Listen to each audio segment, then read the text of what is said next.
Las últimas noticias que da el departamento de research de el JP Morgan tiene muy malas noticias para Argentina.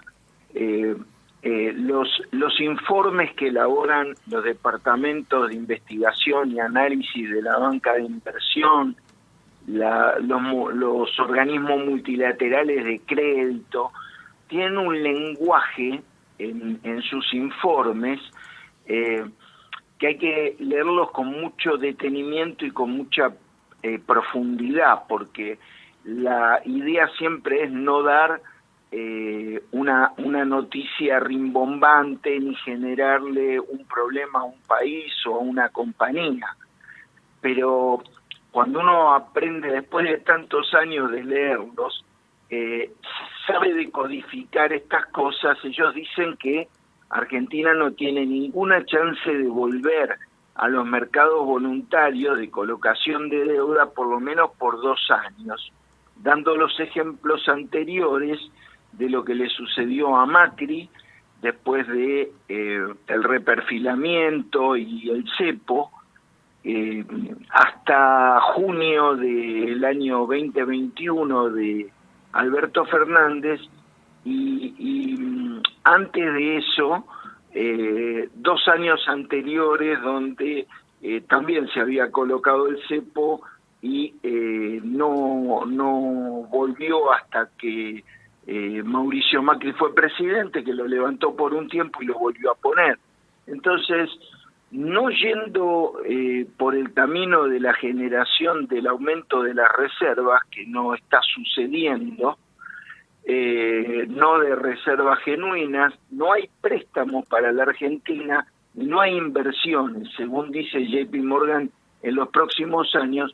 Yo no sé de qué manera vamos a pagar los 17.000 millones de dólares que vencen el año que viene en dólares, y de qué manera, si no se rolea o si no se renueva el 100% de la deuda en pesos, que son alrededor de 80.000 millones de dólares, de qué manera sigue un país que tiene una economía detonada, donde solamente el extractivismo o las actividades primarias están funcionando, y en este último caso, en el caso de las actividades primarias, no les sirve el tipo de cambio, y por eso tienen al costado de la Ruta 9 alrededor de 13.000 millones de dólares en silobolsas. Así que el futuro es un poco incierto y no sabemos cómo sigue esto. ¿Y esto a qué se debe, estos 2 años? ¿Tiene que ver con la confianza en el país, Pablo?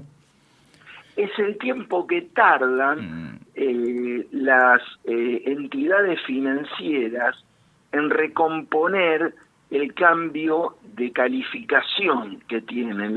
No solo las calificadoras de riesgo tardan en mover la nota de un país, sino que los departamentos de análisis y de investigación también tardan, porque el banco recomienda a sus clientes invertir o no invertir en un país, en sus títulos públicos.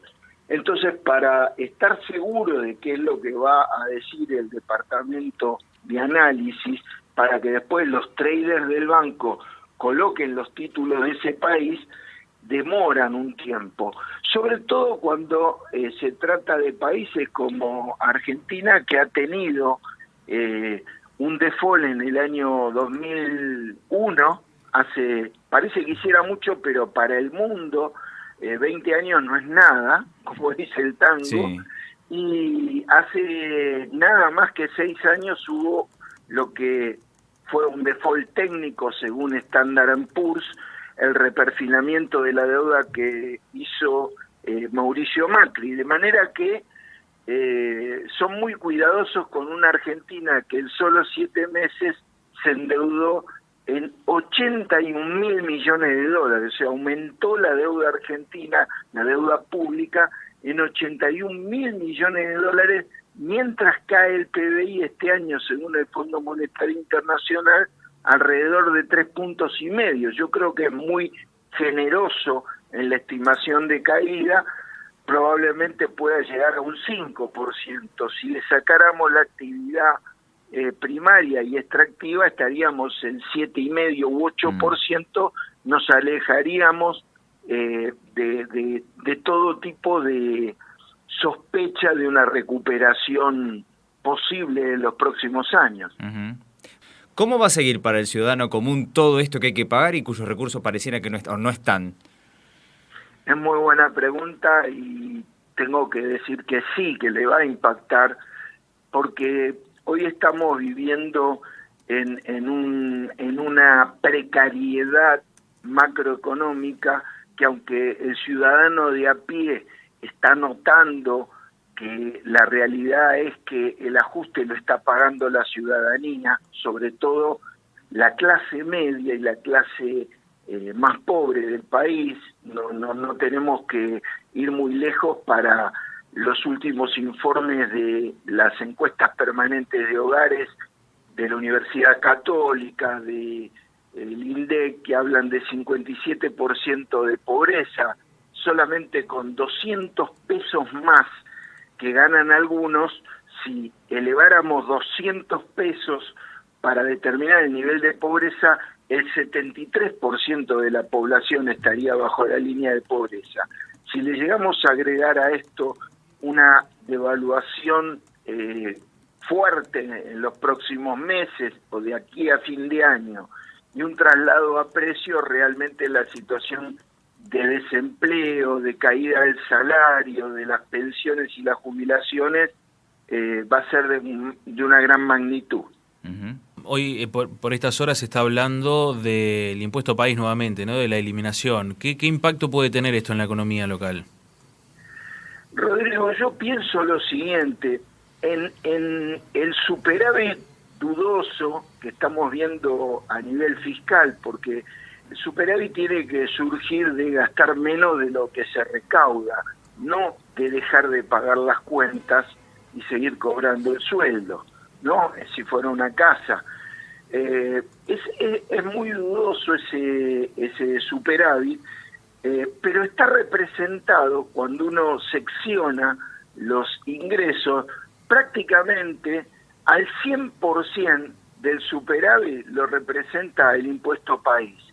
Si se lo sacan, tendría que haber algún ingreso que compensara esa salida. Vamos a ponerlo en términos domésticos.